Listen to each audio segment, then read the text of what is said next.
Une personne sur 50 est autiste et cela s'exprime par des particularités qui peuvent être très différentes.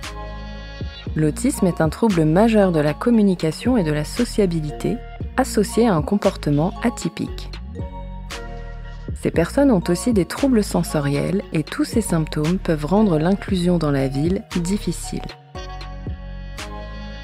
Par exemple, ces personnes peuvent être sensibles entre autres au degré d'éclairage, au niveau de bruit, à l'intensité des odeurs, à la foule qui les entoure, à la clarté d'une signalétique, ainsi qu'au type d'accueil qui leur est réservé.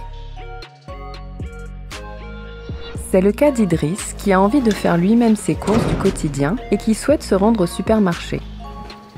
L'éclairage de ces lieux au néon agressif peut être très pénible, voire douloureux pour lui.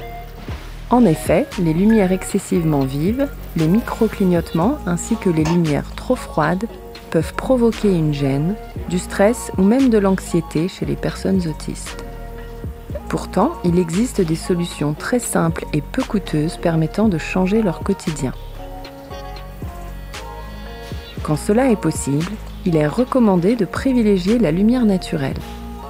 Sinon, il convient de baisser l'intensité de la lumière, d'installer des systèmes d'éclairage de couleur chaude et réglables et de ne pas suréclairer l'environnement. Il est souhaitable de vérifier régulièrement l'état de votre installation d'éclairage afin de remplacer rapidement les ampoules qui grésillent ou qui clignotent. Enfin, il vaut mieux éviter les éclairages directs qui se révèlent souvent bien trop agressifs pour la personne. Un éclairage indirect, sans faisceau lumineux, ou bien à minima tamisé à l'aide d'un papier craft ou de couleur sera toujours bien plus appréciable. Toutes ces solutions sont de simples recommandations. Reste à chaque commerce à estimer ce qui lui est possible ou non.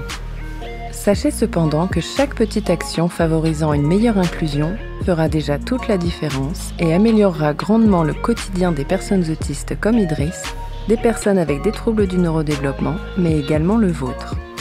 Car sans même le réaliser, chaque personne est sensible à l'environnement qui l'entoure.